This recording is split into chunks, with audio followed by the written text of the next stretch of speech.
ऐसे ऐसे करके आपसे लड़के गई है सोनिया, है ना। तो हाँ कहते बोल, फिर वो बोले कहते अंदर चला जाए, रघुनाथ होगा। वैसे रघुनाथ अंदर क्या ना, वो थे वो भी महंत, बट उनका नाम वैसे नहीं है जैसे लेडीज़ का नाम होता है। तो मैं कहा रघुनाथ कोई बंदा होगा। मैं अंदर मैं गया ना, मेरे को कोई मिला नहीं यार, जैसे होता है नॉर्मली लड़कियों वाले नाम ही रखे होते हैं ना। मैं बाहर आ गया, तो डिसअपॉइंटमेंट था। पीछे से ना भाई, पीछे से मेरे को एकदम से ऐसा लगा कि भाई मेरे पास से गुजरे हैं वो, वही भगत जी मेरे पास से गुजरे हैं वो, जो उस लड़के के अंदर थे। बिल्कुल बिल्कुल मेरे पास ऐसे होता ना। और गुजर के एक कमरे में ऐसा तो लगता है चीज़ चली गई ऐसे। भाई मैं तब हैरान हो गया, मैं कहा यार वाकया में मतलब ये पूरा फिल्मी सीन भाई, बिल्कुल ऐसा रियलाइज हुआ। मैं उस कमरे में चला गया, वहाँ पे वो बैठे थे ना। मगर रघुनाथ जी कहते बोल भाई, वो बोले कहते हाँ बोल। मगर ऐसे ऐसे करके कहते हाँ क्या हो गया, मरमरा गया क्या, जैसे बंदा एक नॉर्मल वे में बोलता है। मगर हाँ जी वो डेथ होगी। तो भाई वो सिर पकड़ के बैठ गए ऐसे। तो बोले कि मैं तो सारी उम्र दुखी देखे उसने यार, है। कहते भाई इतना साल का था, 17 साल का, आ गया मेरे पास। और वो थोड़ी सख्त लैंग्वेज होती है उनकी, थोड़ी स्टेप। कहते पहले जाति करी है इसके घर वालों ने, भाइयों ने, भाई कजन्स ने, उन्हीं को बताई हैं सारी दिल की बातें उसी को। और मेरे को ऐसा लग रहा था भाई, वो मेरे को बातें बता रहे ना, मेरे में इतना भाव आ रहा भाई, ऐसा रोना मेरा छूटा वहाँ पे। मेरे को ऐसा लग रहा वो आसपास है यार उस टाइम। मतलब वो बात बता रहे थे और वो भी रो रहे, मैं भी रो रहा भाई। उसके बाद उन्होंने कहते ये देख भाई, उन्होंने बैग टंगा हुआ था मेरे को यार, एक सुपरा करके शूज़ थे सुपरा के, और बता फोटो दिखाई उन्होंने मेरे को। और बंदा बिल्कुल अच्छे ड्रेसअप में, इतना हैंडसम यार। पर शक्ल बिल्कुल अलग है, जैसे लड़की के तौर पे बिल्कुल अलग थी। लड़के के तौर की फोटोज़ पड़ी थी बैग में उन्होंने। और भाई ये देखो यार, ये दिया उन्होंने मेरे को। ये क्या है भाई? मेरे लिए तो प्राइसलेस है ये। उन्होंने, सोनू भाई ने यार ये चीज़ रखी हुई थी अपने पास, ये उनके बैग में से दी उन्होंने मेरे को। ये लिखा हुआ है सच बोलो पूरा तोलो। ये किन्नर स्टेट ईस्ट इंडिया कंपनी का कॉइन है भाई, हाफ अन्ना। तो कहते भाई ये तो तेरा हक बनता है, ठीक है। उन्होंने सारा कुछ किया उनका एंड में, क्योंकि गुरु करेगा या माँ बाप करे। और माँ बाप इतने गंदे हैं, उन्होंने सारा कुछ पता वगैरह हमें दे दिया था, फ़ोन दे दिया। पीछे से वो जहाँ के थे हमने वहाँ कॉल भी करी, कहते हमारा लेना देना नहीं, मरे कल का मरा आज, चाहे 10 साल पहले मर गया वो। ये बोला उन्होंने? हाँ। वहाँ से चीज़ें देखो, मैंने जहाँ भी जिस जगह बंदे के साथ जाके बात करी ना, एक सेंस ऑफ डिसअपॉइंटमेंट हुआ कि लोग ना इतने अपने घर वाले जब जजमेंटल हो जाते हैं तो यार बाहर वाला तो गलत करेगा ही ना।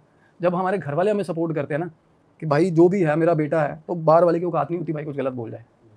तो वहीं से शुरू होती है चीज़ें, घर से यार आपको ट्रीटमेंट कैसा मिलना आगे दुनिया से। और इस कॉइन के बारे में उन्होंने बताया आपको? हाँ, ये उनके बैग में से निकला ना, तो मेरे को बोले कहते भाई आशीर्वाद ले ले उसका। कि नॉर्मली क्या होता है ना, मेरे को भी मन में ये था कि नॉर्मली हम एक मान्यता है भाई कि जो ख्वाजा साला है ना, ये देते नहीं किसी को कभी भी, इनसे कॉइन ले लो तो बड़ा लकी होता है। तो मेरे को तो ऐसा कॉइन मिल गया भाई, जो एक्चुअल में एक आइडेंटिटी है, बहुत अलग ही चीज़ मिल गई। चाहे मुझे 1 रुपये का भी मिलता, मैं वो भी ताउम्र संभाल के रखता, but still it mean the lot ना। ये अलग चीज़ है भाई, मैंने नहीं देखा ये किसी और के पास, या मैंने, हम भी पहली बार देख रहे हैं। हाँ। तो ये किन्नर स्टेट का कॉइन है, उन्होंने दिया। उनके घर वालों से बात हुई। मैं ये कहना चाहता हूँ भाई कि भगवान ना करे आपकी नस्ल में आगे जाके कोई ऐसा पैदा हो, क्योंकि आप लोगों को इतनी शर्म नहीं है कि भाई डिसऑन ही कर दिया अपने बच्चे को। तो वो लड़का, वैसे तो उसको तभी फ़र्क पड़ गया था, और पितृदोष की उसकी रेमेडी करवाई है लड़के की। और जो तीसरी चीज़ थी ना भाई, वो भोग पे आई हुई थी। भोग पे जैसे कोई भी चीज़ है ना, अगर आप भगवान है, देखो हम भगवान की फ़ोटो के आगे आज सुबह प्रसाद रखते, एक दाना भी दाना रख देते हैं ना, तो जेन्युइनली बताऊं भाई, वो एक दाना भगवान भाव देखते हैं। एक दाने से ना सारा रियल्म खुश हो जाता है। भगवानों सारे भगवानों के पास पहुंचती है वो चीज़, जो भी हम ऑफरिंग्स देते हैं। तो डीएटी को अगर ऑफरिंग्स दोगे ना कुछ भी गलत काम करवाने के लिए, तो ये ब्राइब होती है एक सॉर्ट ऑफ। तो सामने वाला क्या है ना, अब मैं क्या करूँ, अब बताऊँगा ना तो उसको, बंदे को भी पता जिसने किया उस लड़के पे क्रिया, तो उसको पता है ये काट दी हुई है हमने। And this is a very secret वे जिससे ये चीज़ें कटती हैं। कि जो तीसरा जो मैं बता रहा हूँ, अधमरा जो अध कटा जो था, जो उसने भेजा हुआ था भाई साहब ने, जो बहुत अपने आप को ग्लोरीफाई करके काम करते हैं कि मैं तंत्र काट करता हूँ ऐसी, कि मैं ये कहना चाह रहा हूँ भाई, किसी का भला नहीं करना तो किसी का छोड़ो मत यार एटलीस्ट। और भाई सब लोग इनसे बचो। ये पता क्या, दूसरे को डेफेमेशन करने के लिए कि भाई इसने छोड़ी थी, अपनी चीज़ छोड़ के कहेंगे फलाने ने छोड़ी थी, तो उसके पास हो क्या आया था ना, उसने छोड़ी थी अब मैंने निकाल दी, और अपने आप को ग्लोरीफाई कर लेंगे। और सबसे ज़्यादा काम होते हैं लड़कियों पे। हर लड़की, कोई भी सुंदर लड़की इनके पास से होकर चलेगी, उसके पीछे छोड़ देंगे चीज़, और वो बागी वापस आएगी। और इनको 1-1 मिनट की अपडेट मिलती रहेगी कि भाई अपना गुप्तचर छोड़ दिया, 1-1 सेकंड की अपडेट मिलती रहती है इनको, तंत्र चलता रहता है। या फिर ये धारण करवा देंगे बंदे को कुछ, और वाइब्स होती हैं 1-1 चीज 1-1 सेकंड की, ध्यान पे बैठेंगे ना, जैसे ही 1-1 मिनट का अपडेट आता है इनके पास। तो एक तो सबसे बड़ी बात भाई, जजमेंटल किसी भी रेस को लेकर भाई, सारे जो है इंसान, एक शेर है भाई, वो शेर सुना दूं मैं आपको, अगर इंसानियत होनी चाहिए सब में। इंसानियत के नाम पे कहते, बाबा बुल्ले शाह जी ने गाया था मेरे ख्याल, ये शेर कहा था उन्होंने, कहते राम वालों को मुसलमान से बू आती है, अहले इस्लाम को भगवान से बू आती है किसको फुर्सत करे खिदमत इंसान आकर, यहाँ हर इंसान को हर इंसान से बू आती है। मतलब एक दूसरे को लेकर ऐसी तलखी, ऐसा वो पैदा हो गया ना। और ये जनरेशन भाई, ये ना, ये प्रोटोटाइप सारी जनरेशन में फैलता है। सही बात है भाई। तो जो वो भोग पे आया था उसको फिर कैसे काटा आपने? भाई ये सीक्रेट, अच्छा सीक्रेट है ये, तो वो उसी टाइम कर दिया था? ऑफ द कैमरा बता दूंगा, तुरंत हो गया था? वो ज्यादा टेंशन नहीं नहीं है, थी? कुछ नहीं होता ये। ओके।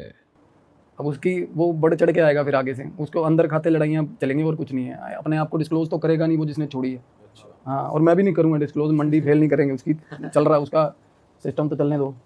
अदरवाइज इतना तो सोचना चाहिए यार। और उसके अंदर जो दादाजी थे वो भी शांत वो तो पितर था ना, वो भी फिर उसको परेशान नहीं कर रहे थे। पितर थोड़ा शुरू से ही ऐसा चल रहा था उसके साथ। वो तो बैलेंस करता था, वो किन्नर को भी बैलेंस करता था। कोई नहीं करवाएंगे लड़के से, अपना ही लड़का, बीच में बोलने लग जाता था वो। मन हो गया बात करते करते, करेगा करेगा सारे उपाय करेगा, होगा कोई बात नहीं कोई बात नहीं।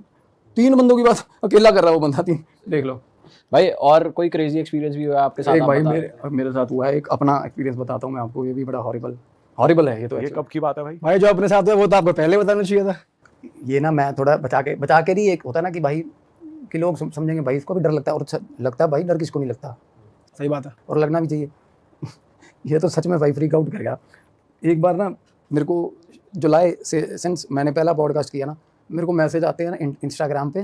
मैं आपको आईडी भेजूंगा, सन ऑफ लूसीफर करके, फिर कभी आएगा डैड ऑफ डेविल, ऐसे ऐसे अलग अलग भाई नेगेटिव डीटीज़ के नाम ना, भारी भारी आईडी, 0 फॉलोवर 0 फॉलोइंग 0 पोस्ट, और message hi hello I want. Finally एक मैसेज, एक आईडी से रेपिटेशन में मैसेज आ रहे थे मेरे को। फाइनली मैंने मैसेज पढ़ा, आई वांट हीलिंग, मेरे को मैसेज आया। तो मेरे को थोड़ा इंटरेस्ट जागा, क्योंकि एक पता चल जाता कि भाई एक ही बंदा लगा हुआ है ना, अलग अलग और नेगेटिव क्रेडेंशियल्स बनाए हुए इसने इंस्टाग्राम पे, नेगेटिव, डेविल, डीमन, समझ रहे हो। तो लड़के किस तरीके, और कुछ भाई प्ले स्टेशन बताऊँ, ये बड़ी कंट्रीब्यूट कर रही है इसमें, PS4 ये वो, इतनी डार्क गेम्स आ गई हुई है भाई। एक गेम आई है ओकल्टिस्ट करके कोई, वो बैन हो गई है, ऐसी डार्क भयंकर गेम है भाई वो। हाँ, हमारे पड़ोस में एक लड़का खेल रहा था उस दिन, मैं खुद डर गया यार, वो ऐसी गंदी गेम है। तो लड़के खेलते हैं ऐसे उठ पटांग, और फाइनली क्या शुरू में भगवान को मानने लगते हैं ना, तो सेटन, ये इसको भी मलिन चीज़ ही बोलते हैं। अगर हम भगवान को मानने लगे ना तो हमारा ध्यान भटकता है एक बार, बड़ा गंदा, पता है। 10 दिन पूजा करोगे ना, 11वें दिन मन नहीं करेगा मंदिर जाने का, आजमा के देखना। एक बार नियति बना के देखो अपनी, रोज़ मंदिर जाना है। 11वें 12वें दिन 13वें दिन जब आप पालोगे ना समझ थोड़ी बहुत कि क्या चल रहा है, भगवान है क्या, तो आपको ऐसी गंदी नेगेटिविटी घेरेगी ना, या ऊट पटांग कामों में पड़ोगे आप। तो क्या हुआ भाई, अब वो लड़का क्या था, जागृत था, वो MP से है लड़का। तो उसकी कॉल आई ना, तो सॉरी मैसेज आया कि आई वांट अ हीलिंग। मैंने कहा व्हाट्स रॉन्ग विद यू, अब बोला, तो वो बोला कि मैं एडमिट नहीं कर रहा, but I just want to tell you, मैंने आपके पॉडकास्ट देख के मैं ये बताना चाह रहा हूँ कि मैंने डेविल देखा। तो मेरे लिए तब तक ये मजाक था। मैं कहा अच्छा, मैं कहा कैसा होता डेविल भाई। मैं कहा डेविल तो हर किसी प्रेत को बोल देते हैं। मेरे को ये था कि इसको टरकाऊँ, बच्चा है थोड़ा छोटा है। कहता है ऐसे नहीं बोलते किसी भी प्रेत को डेविल के अंदर, डेविल एक्सट्रीम। और भाई ठीक ठाक नॉलेज लेके घूम रहा है वो, जो नहीं होनी चाहिए बच्चों को। हम क्या होता है ना, बच्चा आगे पूछेगा क्या बोला उसने ऐसा जो आपको लगा कि अच्छी नॉलेज है? उसने सारा मेरे कहता, उसने नाम बोल दिए ना, एडोल्फ, सबके नाम बोल रहा है नेगेटिव डीटीज़ के। लूसीफर कौन है, फलाना कौन है, एनालिस कौन है, एनाबेल कौन है, ये वो क्या, वो ठीक ठाक नॉलेज लेके घूम रहा था। तो बोला कि मैं उनको मानता हूँ और मेरे को वो फैसिनेटिंग लगता है भैया। और कुछ टर्म्स, कुछ इसी को ना आजकल की जनरेशन ना थोड़ा फैंटेसी में जोड़ने लग गई चीज़ों, ये नहीं पता कि इनके कॉन्सिक्वेंसेस क्या हो सकते हैं। तो मैंने सच में कहा भाई तेरे को सच में हीलिंग की ज़रूरत है। तो अगले दिन उसकी मदर की कॉल आई, वो बोली कि मेरी कज़न है, वो बहुत मशहूर टैरो रीडर है, फलाना है, उसने थोड़े बहुत इसको ना एक्सरसाइजेज दिए थे मेडिटेशन के, और कहती ये गलत चक्कर में पड़ गया हुआ, कमरे ने लाइटें बंद कर देता कमरे की रात, मतलब जैसे ही 7-8 बजे कहते खाना खा लिया लाइटें बंद करके, कहती 2-3 बार हमने देखा है रात को कमरे में कुछ ना कुछ गलत सलत करता है ये लड़का। मैंने कहा नहीं वो जागृत है, उसको सारी समझ है वो क्या कर रहा है। वो लड़का एक्सेप्ट कर रहा था, कहना भाई मैं ऐसे ऐसे करके ये चीज़ें कर रहा हूँ, और बड़ा ही ज़्यादा ओवर इंटेलिजेंट होता है ना जैसे बंदा। तो वो स्पिरिचुअली जागृत था या नेगेटिव जागृत किसे कहते हैं? इनिशियली जागृत का मतलब ये होता है सर, जिसका एक आधा चक्कर खुल जाए मेडिटेशन में, जिसका ध्यान सिद्ध होना शुरू हो जाए, ध्यान लगना शुरू हो जाए। जागृत मतलब जिसको पता है कि जेन्युइन में भगवान भी है, शैतान भी है। जागृत जो एक्सेप्टेंस मान लेता है यार, ठीक है, आउट ऑफ द वर्ल्ड चीज़ों की। हम हमारे ना नॉर्मल आदमी के मन में हमेशा ये रहता है कि शायद साला गलत हो, गप हो, शायद क्या पता होते भी हो ना होते हो। जो जागृत है उसको पता भाई होते हैं। अब मैं बातें कर रहा हूँ ना, जोन में आया, जो जागृत है उनको समझ आ रही है कि क्या हो रहा है। और आप लोग इतने जागृत हो गए कि आपको पता चले, आपके आसपास से लोग गुजरते हैं इतने।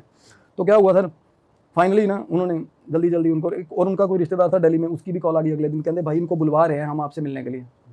मेरे को थोड़ा ये था कि पहले यूनिक केस है थोड़ा बहुत, एक मेरे को थोड़ा ये लग रहा था कि ये फॉरेन सब्सटेंस है, इसलिए मेरे को देखना है कि ये कल्चर क्या है। बाहर की बातें कर रहा है और इधर उधर डीमन